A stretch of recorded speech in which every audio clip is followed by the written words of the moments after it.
Roll Tide, everyone, and welcome to Tide TV This Week, brought to you by Thompson Tractor. I'm Roger Hoover, joined by Kira Goldstein. Another week, another win for Alabama. Yeah, an incredible win over LSU, and what a night it was in Death Valley. Well, the Crimson Tide opened the first quarter with a trio of touchdowns. 2 rushing touchdowns from Najee Harris made it 14-0. Then it was Mac Jones. He would connect with a wide-open Jaleel Billingsley from 24 yards out to make it 21-0 Crimson Tide. Defense came up with a big stop on LSU's first possession as well. Tigers couldn't convert on 3rd and 1. Coach Orgeron decided to go for it on 4th and 1, but Christian Harris met the Tigers ball carrier in the backfield. Big stop for the Alabama defense.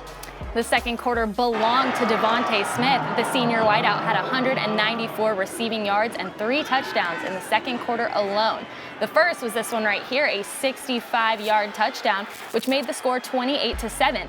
Then a 61-yard pass from Mac Jones, and Devontae took it down the sideline to the abode for the score to make it 35-14. But he saved the absolute best for last, as this leaping one-handed grab in the corner of the end zone over Derek Stingley Jr. made it 45-14 Bama at the half. Wow, he's made some amazing catches and plays during his time here, but Roger, I think that is definitely one of his best. Those 3 touchdowns make it 15 receiving touchdowns on the year, tying him for the NCAA lead. Yeah, how to do that? Incredible catch by Devontae Smith. He would have 3 touchdowns. Najee Harris did as well. Najee's third score came in the third quarter on this 11-yard touchdown that made it 52-14 Alabama. That also gave Najee the nation's lead in rushing touchdowns with 20 on the year. Alabama leads the nation in both receiving and rushing touchdowns. Not too shabby. It was a blowout in Red Stick as the #1 ranked Crimson Tide dominated the LSU Tigers 55-17 in Baton Rouge. Najee Harris would lead all rushers with 145 yards on 21 carries with 3 touchdowns. Mac Jones finished 20 of 28 passing with 385 yards and 4 touchdowns. And of course, Devontae Smith, 8 receptions, 3 that were for touchdowns for 231 yards. 219 of those came in the first half. The 55-17 win for Alabama was the most points scored by the Crimson Tide in the series history with LSU. Alabama's point total also makes it 22 consecutive games where the Tide has scored at least 35 or more points, the longest streak in college football history. Very impressive. On defense, the Tide had a season-high 5 sacks, including 2 from freshman Will Anderson, who also tied Marco Helms for the team lead with 8 tackles. And since that second half against Georgia, the Alabama defense is allowing just 9.1 points per game to opponents. On special teams, place kicker Will Reichard remains perfect on the season. He is 69 for 69, including converting on all 10 field goal attempts. Very impressive numbers, and that's just a small sample of what this Alabama team has been able to accomplish so far this year. And the writers and coaches continue to be impressed with the Crimson Tide, as well as they have Alabama at #1 in both of their polls. And the College Football Playoff Committee released their third rankings of the season on Tuesday, and to no surprise, Crimson Tide still #1. The top 6 remain the same again this week. In fact, the top 6 hasn't changed since the committee's initial rankings. There are 3 teams from the SEC in the top 6. Just outside the top 4 is Texas A&M at 5 and Florida at 6. Georgia is at 9, with Missouri entering the rankings for the first time this season at 25. And there's only 1 ranking left before the final rankings are revealed on Selection Sunday on December 20th. We did receive some sad news on Wednesday. Former Alabama player, coach, and athletic director Ray Perkins passed away. Perkins was an All-American wide receiver for the Crimson Tide from 1964 to 1966, as he was part of 2 national championships and 3 SEC championships under Coach Paul Bear Bryant. He was drafted by the Baltimore Colts and even played in 2 Super Bowls under head coach Don Shula, winning the championship in Super Bowl V over the Dallas Cowboys. Perkins was the head coach of the New York Giants from 1979 until 1982, until Coach Bryant retired and requested that he succeed him as head coach of the Crimson Tide. Perkins compiled a 32-15-1 record as head coach of his alma mater, including 3 bowl victories in 4 seasons. He left Alabama to become the head coach of the Tampa Bay Buccaneers from 1987 through 1990. Coach Perkins was 79 years old.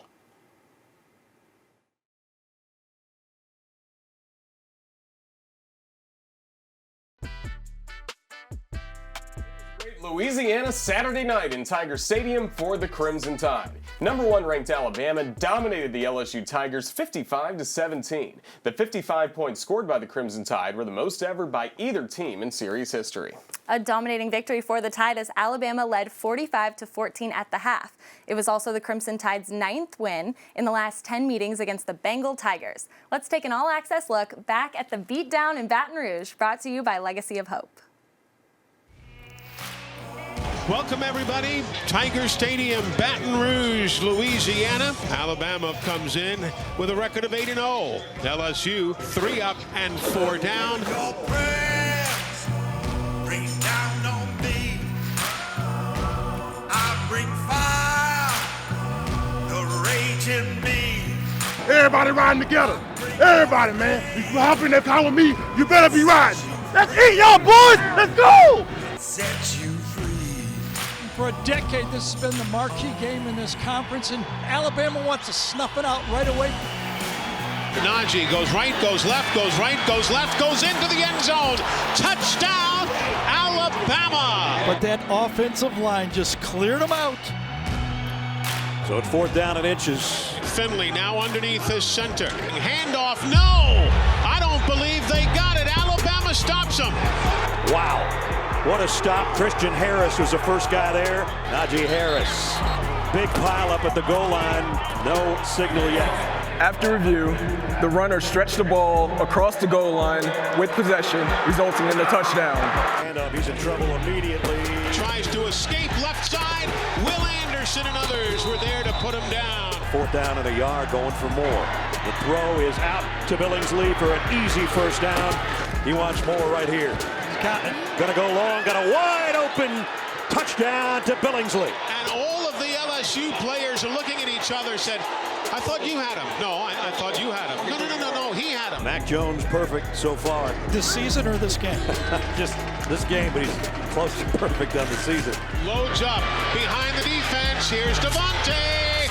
See ya. Touchdown, Alabama. How many times have we said that this year?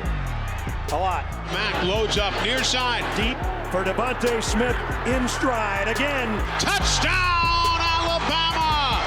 Oh my goodness gracious. It takes like no time. Jones goes to the end zone. Oh, what a catch.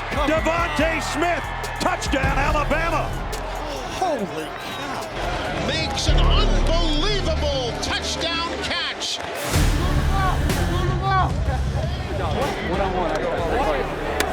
This is jaw-dropping. Yeah. Holy They cow. just get better. Yeah, just put it on the highlight reel and add to it, and then send the Bolitnikoff Award to him right now, will you? Finley loads and goes on a crossing route again, and there is Gilbert. Did he have it taken away from him? Allen on the tackle, another one of those Louisiana players. Boy, he does seem like he has the football there, doesn't he? Yeah. That was a really heads-up play. Yes, sir. It's my ball. Look good on me. Yes, sir. Najee Harris blasts off the left side and cruises to an Alabama touchdown. His 3rd of the night. Boy, nobody touched him. Alabama didn't need to make a statement to the College Football Selection Committee, but they're making one anyway. Whoa, big hit. DeMarco Hellams at time number 29. The pride of this Alabama defense got a big lead, but they didn't want anybody scoring on them. They gave up 2 in the first half, and they said no more. And that is going to do it. Alabama, a winner tonight by a final of 55-17.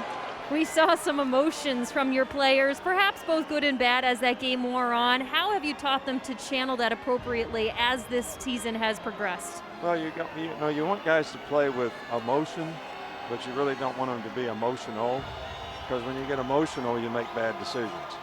The way you can win with class, and that's certainly what we want our players to do.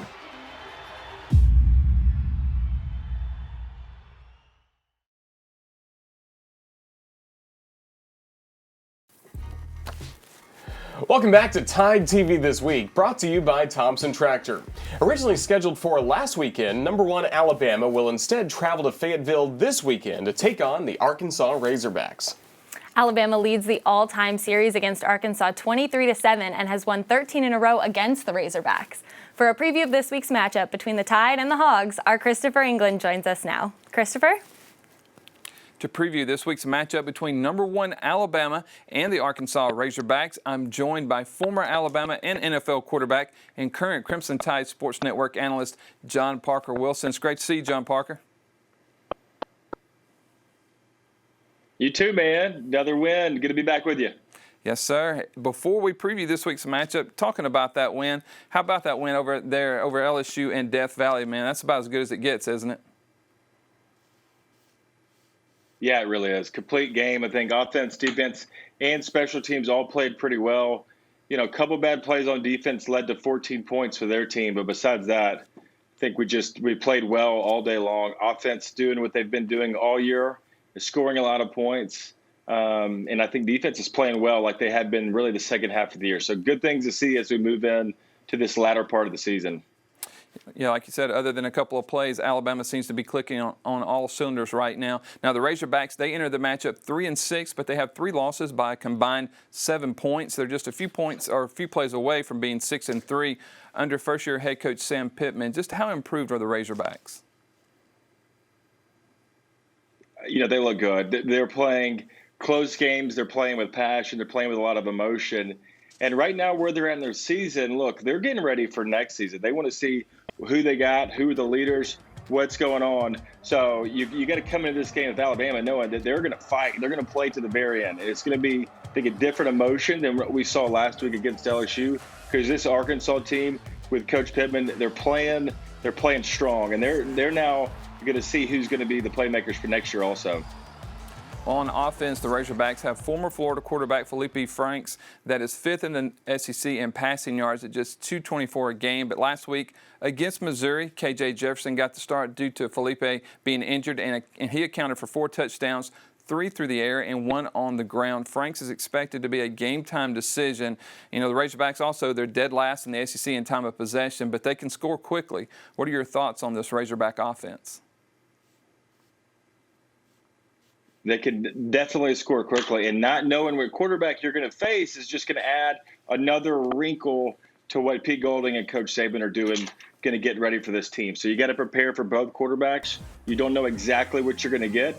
Probably run it a little bit of a more of a base defense and being able to adjust and adapt to what the other team's doing. We know we're going to see a lot of motion and shifts to try to confuse our secondary, so the guys also have to be ready for that.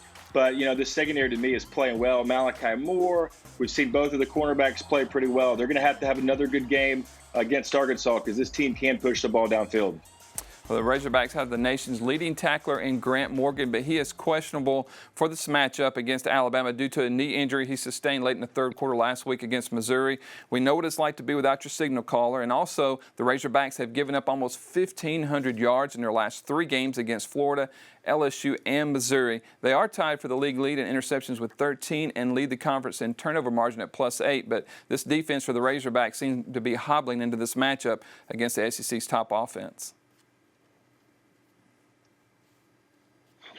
Yeah, exactly. And not something you want man down when you're facing Devontae Smith, Najee Harris, and Mac Jones. We can make so many plays from so many different positions on offense. Thank you, John Parker. Kickoff from Fayetteville is scheduled for 11 o'clock. You can watch the broadcast of the game on ESPN. Stay with us. We'll have more Tide TV this week coming up next.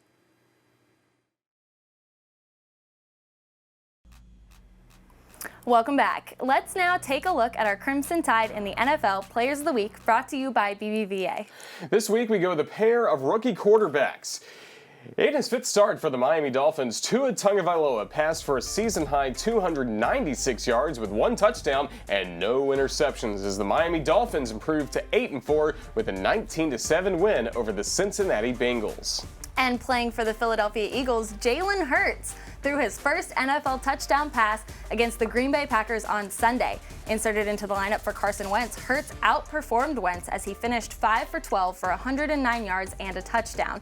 And on Tuesday, Jalen was officially named the starting quarterback for the Eagles this weekend against the New Orleans Saints.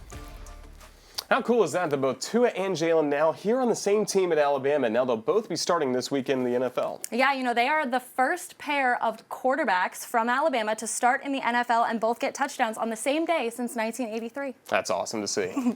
The Alabama women's basketball team has gotten off to a hot start to the season, winning all 3 of their games so far. The Tide look to make it 4 in a row as they took on Oklahoma State this past Saturday in Stillwater as part of the Big 12 SEC Challenge. Alabama jumped out to an early 7-2 lead, but then Oklahoma State responded with a 13-0 run to take an 8-point lead, 15-7. Cowgirls led 22-11 after the first period and also would lead by as many as 17 in the third before the Tide mounted a valiant comeback. A 3-pointer by Jasmine Walker with 1:58 to go in the third cut it to just 8 points at 58-50. Alabama kept battling back, finally retook the lead at 62-61 on a Hannah Barber 3-pointer with 5:21 to go. The Cowgirls did take the lead back, but another Hannah Barber 3-pointer gave the Crimson Tide the lead for good. 68-65 with 2:32 to go.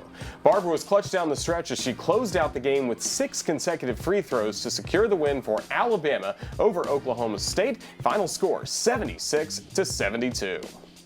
Jasmine Walker had a game-high 24 points. Araya Copeland had a game-high 10 rebounds, but it was Hannah Barber that was clutch down the stretch as she scored 14 in the final 8 minutes of the game for a career-high 22 points and that dub. The win improves Alabama's record to 4-0 on the season. Their game against Sam Houston State on Wednesday of this week was canceled due to COVID-19 issues within the Bearcats basketball program. Alabama's next scheduled game is for this Sunday at Mercer. And a great showing by the SEC in the Big 12 SEC Challenge. The SEC went 7-1 with only one loss, which was Tennessee, and they lost to West Virginia. Great job by the SEC and Bama. Stay with us. We'll have our plays and players of the week coming up next.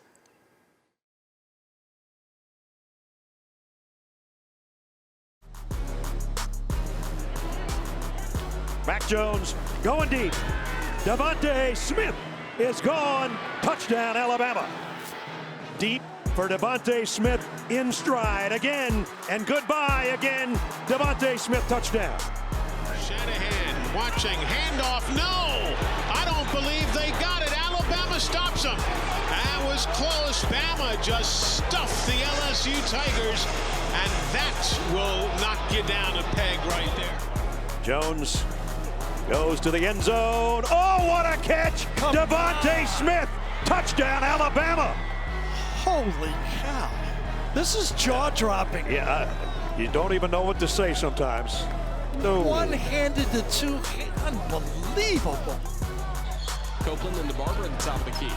Barber launches a 3-pointer and connects. Hannah Barber once again for Alabama. Welcome back. Those were our ATI Plays of the Week. Now let's take a look at our Players of the Week, brought to you by Payless Drugs. It was a tough choice this week. We could have gone with Najee Harris, who had 145 rushing yards and 3 touchdowns. Or we could have gone with Mac Jones, who completed 20 of 28 passes for 385 yards and 4 touchdowns. But how can you not go with Devontae Smith? In just the first half alone, Smitty totaled 219 receiving yards and 3 touchdowns, including an incredible one-handed grab as he was falling backwards in the end zone. In all, Devontae finished with 8 receptions for 231 receiving yards and those 3 touchdowns. Smitty was named the SEC Offensive Player of the Week as well as the Maxwell National Player of the Week. And, of course, Hannah Barber instrumental in the Tide's comeback win over Oklahoma State as she put the Tide ahead for good with a 3-pointer with 2:32 to go. Also scored 9 of the final 11 points for the Tide to secure the win, including all final 6 points from the free throw line. Barber finished the game with a career-high 22 points. And those are our Payless Drugs Players of the Week. A couple of big wins for the Crimson Tide this week. Yes, certainly a great week for Alabama, and both victories on the road, really big wins. Thanks for watching another episode of Tide TV this week. We look forward to seeing you next week, everyone. Roll Tide. Roll Tide. This has been a presentation from Learfield IMG College.